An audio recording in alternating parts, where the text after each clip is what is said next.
Greetings YouTube. Today I'm going to do a video about how to yard sale on both ends of the exchange. So first up, we're going to have the exchange where you're posting a yard sale. Now lots of people use standard 8.5 by 11 paper, which is fine. Just make sure you put it on the object and make sure it stays in place. Make sure it stays flat, or at least around the telephone pole or something. Make sure it doesn't curl in or fold down so you can't read it. Now you notice I broke these down into roughly 1/3 sections. Top section, it says it's a yard sale or estate sale or garage sale. All of those are viable options. Estate sale is a more specific meaning, but garage and yard sale both work as well. Then I have the address, 123 Blade Lane. Simple, plain. Then at the bottom I have the dates, 8/8 to 8/9, and then the times, 8 a.m. to 3 p.m. Most Americans use that kind of time notation. They don't use military time. I realize that military time is more common in some other parts of the world.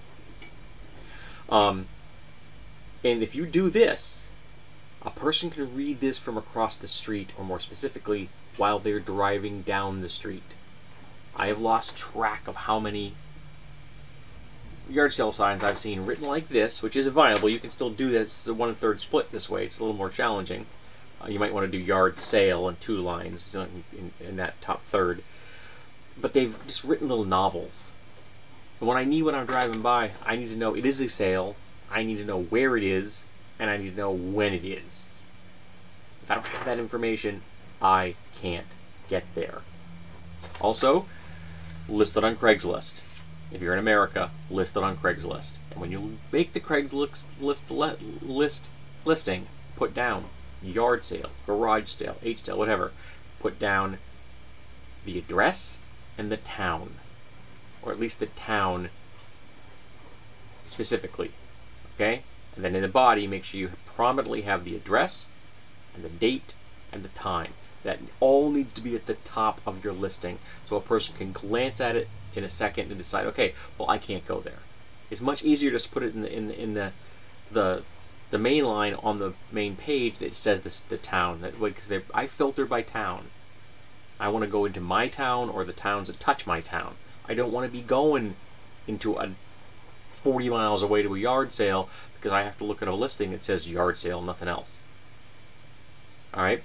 And then below this vital information, which I've just listed on that page, then you can list pictures and you can list things that you may think may spark someone's interest.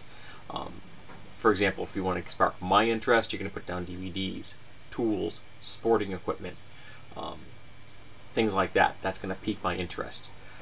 I'm going to show up for those kind of things. Other things that might work, military, ceramics, maybe even electronics. They're a little more problematic for me.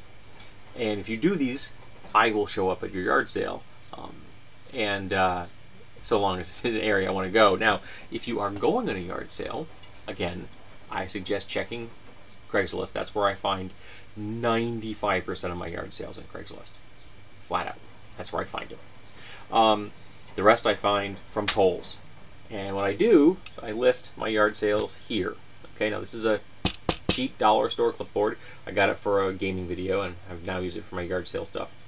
I carry a pen with a magnet, holds it in place, though you have some of the means of holding it in place, feel free. And I list these things. I list, for example, the date. Like here's today's. These are the ones that 8/9 2015, and then I listed four of them I wanted to go to, and I found one along the way, and I added that in, which is what the pen is for.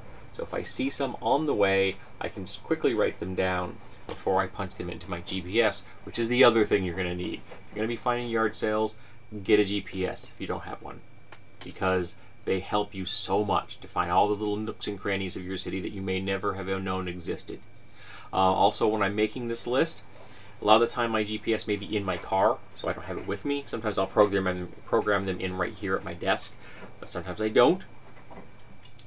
So I will put a cross street.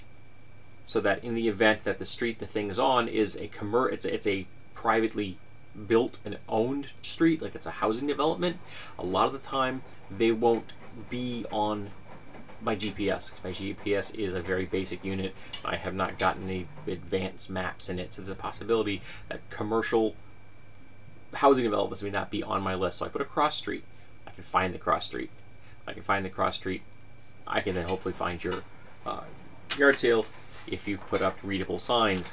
And having the pen lets me find these things on the way. Now I also put these in order.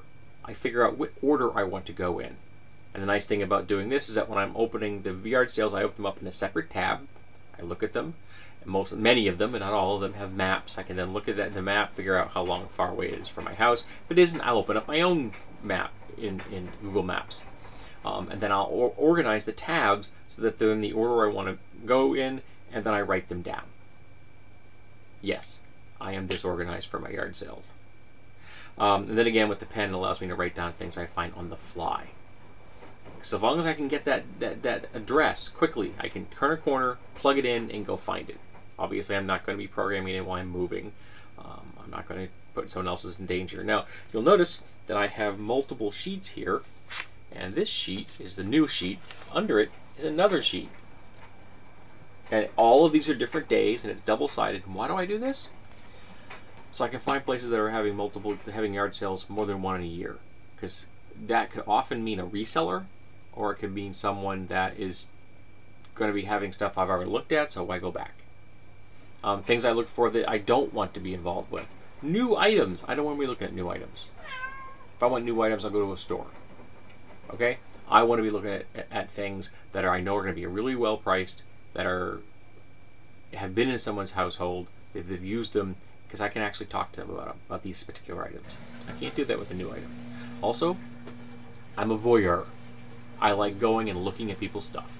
And I love one of the reasons I love estate sales. I can wander around people's houses and buy things. It's awesome.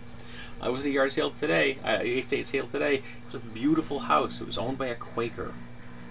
All right, I picked up a book that has some of her poetry she wrote in it. These are connections to another person in a way that new items are never ever going to have. Even though I could buy those books new if I wanted. Actually, I'm not sure if I could buy those books. They're probably out of print. But you get the point. But this is how I yard sale. And I do this as entertainment, and because I like to buy things and I like to give things away. I buy things at yard sales and things, and I give them to friends. And I also cycle things through. I bought a drill press the other day, and I got rid of an old drill press. One came in, one went out. Literally, like the same day I brought the new one home, the other one went across the street to my neighbor. Sorry guys, Nina, dislocated cat.